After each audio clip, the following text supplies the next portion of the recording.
trilogy, the first trilogy in Brave, and the first homemade champion in Brave, and the first trilogy to happen in 3 different continents. And if I'm not mistaken, I think I might be the first African champion in Brave to defend the title in his homeland, in his own continent. Yeah, I mean, what can be more exciting than that? Making history, breaking records. I just can't wait to get in there and showcase what I do best. This fight is a fight that's gonna open a whole lot of doors as well, I just have to be me. It feels like there's so much pressure because, everyone is like, wow, first trilogy. Okay, you're fighting for the 3rd time. Oh, wow. Shorty has trained, this year's prepared, Hopefully he's prepared this time, because apparently all the fights that we fought, he was not prepared and he was not training, which is very much weird, because does that mean that's how he got to where he is? Is that how he got to where he is now, by not taking fights seriously and not training?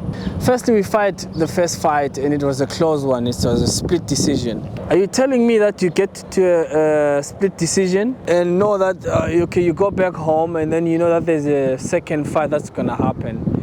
And the first fight you won barely, split decision, and you don't train, you don't take the fight seriously? Because what? It just doesn't make any sense. I don't understand that part. We come for the second fight and still you didn't train, you didn't take the fight seriously. Ah, man. You know what? I don't know.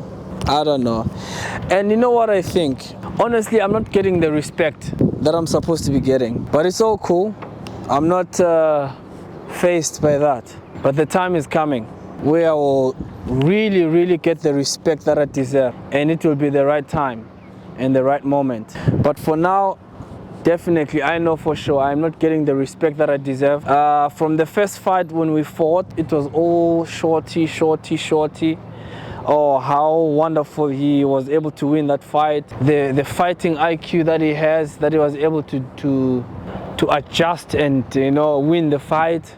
The second fight, I won. I still didn't get the respect that I deserve. No one was saying, oh wow, how impressive is what the champ did there by adjusting and fighting his own fight and making this fight his own fight, and adjusting to what he knows best and coming out and putting on a show like that.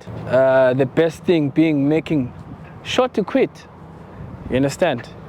If it was me who did or who quit like that, my goodness, it will be all over the world,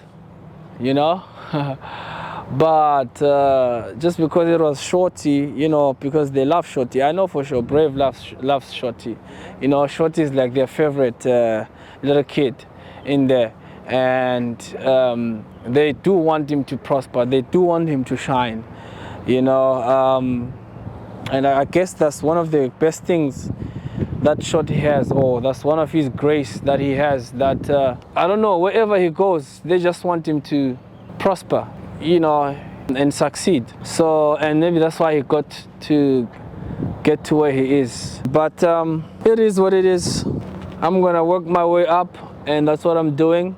And one thing for sure is nothing is gonna stop me, and no one will stop me. And I will fulfill that the nations of our ranks will know me and call me by name. It will happen. It's happening already. So yeah, man, I'm excited. I can't complain. The last fight, it was not the ref stoppage. The last fight, Shorty quit. And it's crazy that you do that and then you still get a rematch, which is weird. Looking at the first fight, how close it was a very much good controversy, because I know for sure I won that first fight, and coming to the second fight, I closed the deal. So there was nothing close about that fight. There was nothing close at all. I dominated that fight. Clearly I was dominating and I was causing damage. Come this fight, I'm gonna take Shorty back. I'm gonna remind him of why he had to quit the first time. And I'm gonna hurt him this time. I'm gonna hurt him very bad. It's crazy because they put in topology to say on the last fight, Shorty lost by retirement, and they are actually prophesying for him in advance. So I'm just gonna get in there and do what I do best, but I'm gonna hurt him. It's high time people put a respect onto my name. I'm not trying to prove a point or anything. It's just that I'm gonna be myself, be the champ, and I'm gonna destroy Shorty, and I'm gonna hurt him. I don't talk too much or say whatever stuff, but you will see it happening. Hi, my name is Miguel Gonzalez. I'm Shorty Torres' coach, and what I think about the last fight, it's that Shorty Torres didn't take that fight seriously, you know? Like, he took it like a sparring session, and that was the biggest mistake he made in this fight, because his opponent was really taking this fight seriously, and he made the right adjustments to improve his game plan in the second fight. But now Shorty has like new fire in him, you know. He's gonna bring all his skills and tools that he has to make this fight for himself. He's been working a lot on his wrestling, a lot in the striking, and he's hungry for the title again. And this fire is coming up to the Cajun Brave. You know, the thoughts I have for this fight is it's the trilogy. It's the biggest fight for me. It's the biggest fight for Nkosi. It's the biggest fight for Brave history. You know, the first ever trilogy ever in MMA in 3 different continents. Man, it's history in the making. It's awesome. You know, I'm blessed to be part of it. But in general, you know, it's a redemption fight for me. It doesn't matter if it's with Nkosi, it's a person who beat me, and I finally have a chance to redeem myself.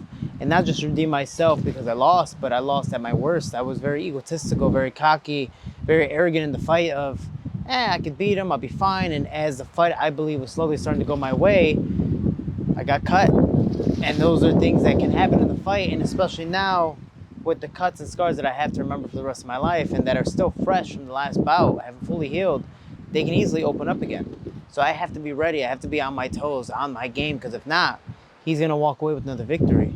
And that might be, it's slightly out of my control with how much this is healed, but for me, I gotta be able to show 100% of myself to be able to get this fight and get this win and get my belt back, because if he lands a good significant strike, one of these cuts is gonna open up again and then leaves me blinded, leaves me susceptible of getting hurt again like I did my last fight, and I just don't want that to happen twice. So for me, it's not just a redemption fight for the fans and everyone supporting me, but it's a redemption fight for myself. You know, being in my opponent's homeland, it's a beautiful place, but to come here and fight, maybe walk out getting booed, or at least being the underdog, whatever, if the fans believe that or not, or even Brave believes that, or even just him, he's made me better. I made him better after the first fight, and we saw that in his second performance, but I was very cocky and egotistical. Now that I've lost, now I'm the underdog, and now I have these cuts that I have to go 100% for, because any little shot, it could open up again very easily. I don't want to forfeit another fight for safety purposes.